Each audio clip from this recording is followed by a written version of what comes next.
Traveling and transformation never seem to go together in the same sentence, but that mindset is so old school. We've heard people complain over and over the years because it used to be more difficult, but this isn't the case anymore.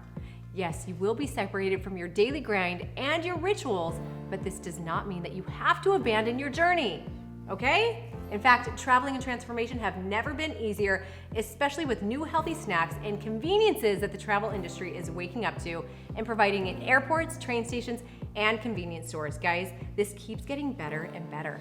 We're gonna break down just a few super easy pointers to make your transformation while traveling absolutely bulletproof. Now, first of all, we need to delineate between traveling for a vacation and traveling for business, which are and should be two very different experiences. So for this conversation, just for the sake of this lesson, we're just gonna focus on traveling for work. But in the future, we need to talk to them about vacation. We'll cover that, don't you worry, it's coming up.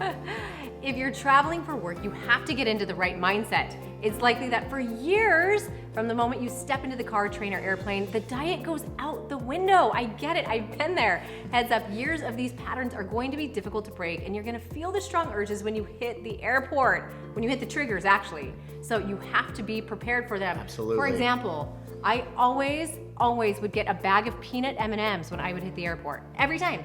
I couldn't do a flight without them. And what do you do now? I buy water. I might buy a Diet Coke. Okay, fair enough, all right. But it's better than a bag of peanut M&Ms that I did break myself from when I met you. We appreciate her honesty, don't we? Confession session. All right, so listen up. When you're planning the trip, the first thing that we want to do is check to see if your hotel has a gym or a partnership with a local gym. And heads up, most of them do, so just ask. Yes, they do. Or see if there's just some running or biking trails nearby. Now, on the travel day, be prepared with grab-and-go foods like shaker bottles, protein powder, protein bars, jerky, and other things like granola bars, flavored rice cakes for high-carb days. And then for low-carb days, you want to get things like string cheese and nuts. You are the man at that. Like, he is Mr. Preparation. I never have anything in my bag. Everything in my backpack. His Mary Poppins bag, we say. And it doesn't take up that much room either, but it's worth it. This is our body. It's important stuff. So now, if you're staying for more than a couple days, when you get to your location, you want to make two things a priority: food and a fridge. Now, typically, on the way to the hotel, we'll take a taxi or a car service or a shuttle, and we'll request that they stop by a grocery store or convenience store on the way. Now, keep in mind, most drivers, they're extremely accommodating when you make this request, and they're happy to help, even if it's like for an extra $5 or so, because keep this also in mind, in the long run, you're gonna save hundreds of dollars on restaurant meals. Yes, you are. Now, as soon as you get to your hotel, ask if there is a fridge in your room. If there is, great. If there isn't, don't feel bad requesting one. Believe it or not, you guys, 95% of hotels have extra refrigerators on hand for people like you.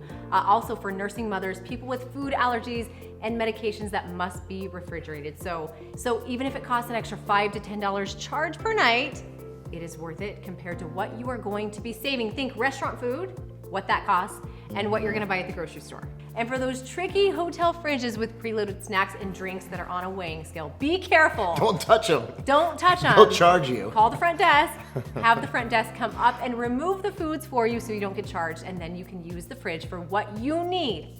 During your stay, be mentally prepared for your social gatherings and your meals with colleagues. We want you to approach them the same way that you would at home, using tactics like glassing that we do with like a diet soda or some other low-calorie beverage of choice. So you can hold it and keep your hands busy so you're not constantly picking on food. Or use the same restaurant tactics that we use, like skipping appetizers, ordering foods that are grilled, baked, and steamed, and avoiding creamy or sugary sauces, and of course, splitting the entree to eat the other half later. But what do you do with the other half? Well, just put it in your room fridge, of course. There you go. And finally, make sure you plan your training times. When possible, get all of your workouts done first thing in the morning, because on these work trips, the days can go unexpectedly long. And honestly, guys, if workouts don't happen on your work trip, please do not beat yourself up. As long as you stick to nutrition, you'll have 80% of your transformation under control. All right, so we sure hope this helps you prepare for those upcoming travels. With the right mindset and with a little forward thinking, you will transform during the entire trip. High five? High five. There you go. Psh.